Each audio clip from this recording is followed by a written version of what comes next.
Bonjour, bienvenue sur Vet Officine au cœur de votre rayon vétérinaire. Vous pensez que le programme de vermifugation standard des adultes c'est 4 fois par an, point barre? Eh bien, c'est le moment de remettre en question les idées reçues. Les SCAP, acronyme d'European Scientific Council Companion Animal Parasites, que l'on peut traduire en français en Comité scientifique européen d'études des parasites des animaux de compagnie, la référence, les chefs, les boss, viennent bouleverser les pratiques en termes de vermifugation. Vous voulez vermifuger juste, ni trop peu ni trop. Découvrez avec nous dans cette formation exclusive Vet Officine pour les pharmacies les nouvelles recommandations de l'ESCAP en vigueur depuis février 2020. Première étape, il vous faut distinguer entre 4 groupes A, B, C et D et adapter votre conseil en fonction de l'animal, chien ou chat, que vous allez donc tout d'abord rattacher à un de ces groupes. Puis, il vous faut reconnaître les recommandations pour le groupe en question et expliquer au client le planning de traitement idéal et enfin lui indiquer le bon vermifuge dans son cas spécifique. C'est ça, le conseil expert sur mesure. Revenons à nos groupes. Premier groupe, le groupe A, chien de ville qui reste sur le trottoir et chat d'intérieur qui ne sort pas.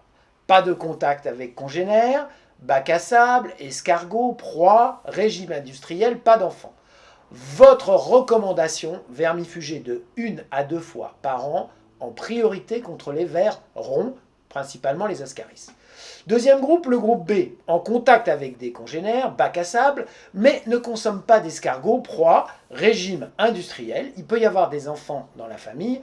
Votre recommandation, vermifuger 4 fois par an contre les vers ronds. Troisième groupe, le groupe C, chiens et chats en contact avec des congénères, bac à sable, chasse, peuvent consommer escargots, proies, prédateurs, régime avec un peu de viande crue, enfants dans la famille. Votre recommandation, selon les cas, vermifuger de 4 à 12 fois par an contre les vers ronds et les vers plats. Enfin, le quatrième groupe, le groupe D. Alors, ils vivent en zone d'échinococose, ce sont des chiens de berger, des chiens de chasse, ils ont contact avec les congénères, bac à sable, les proies, ils peuvent consommer des escargots, des prédateurs, ils ont un régime avec viande ou industriel. Votre recommandation, vermifuger 12 fois par an contre les vers ronds et les vers plats.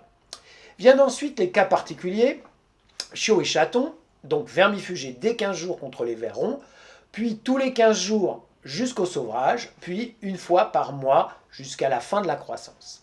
Chienne et chatte gestantes, milbémycine, 40e et 50e jour de gestation, un traitement, ou le fenbendazole à partir du 40e jour de gestation.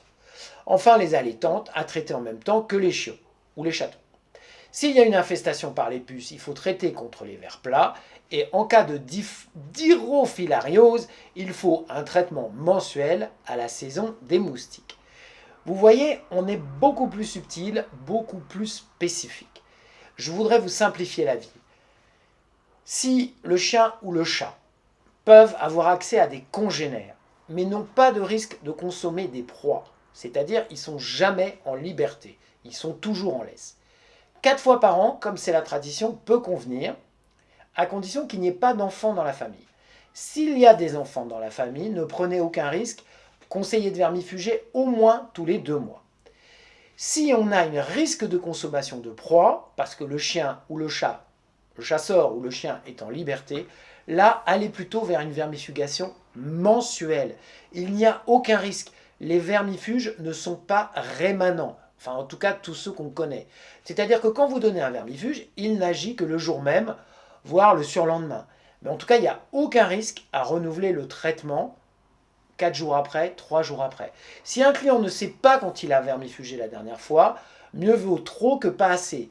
Il n'y a aucun risque à recommencer la vermifugation tout de suite. Voilà, ces recommandations sont vraiment des recommandations de base pour que vous puissiez donner un conseil de qualité. Et vous voyez qu'en termes de consommation de vermifuge, on est souvent vers le trop peu plutôt que vers le trop. Une enquête montrait que les Français traitaient environ 1,7 fois par an, ce qui est nettement insuffisant, notamment pour les chats qui sortent, pour les familles avec enfants, car les vers sont une zoonose, les ascaris peuvent passer chez l'enfant et il représente un risque très important, très rare, mais très important. Donc, soyez bien convaincus que en augmentant la fréquence de vermifugation pour suivre les recommandations de l'ESCAP, ce n'est pas de la surconsommation, c'est du conseil de qualité.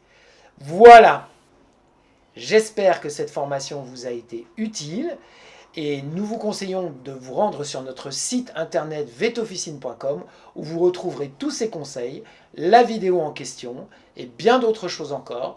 À bientôt. Pour nos abonnés, profitez bien de tous vos services. Nous sommes à vos côtés, un vétérinaire expert relié à votre comptoir. Merci de votre attention et à bientôt pour une prochaine vidéo.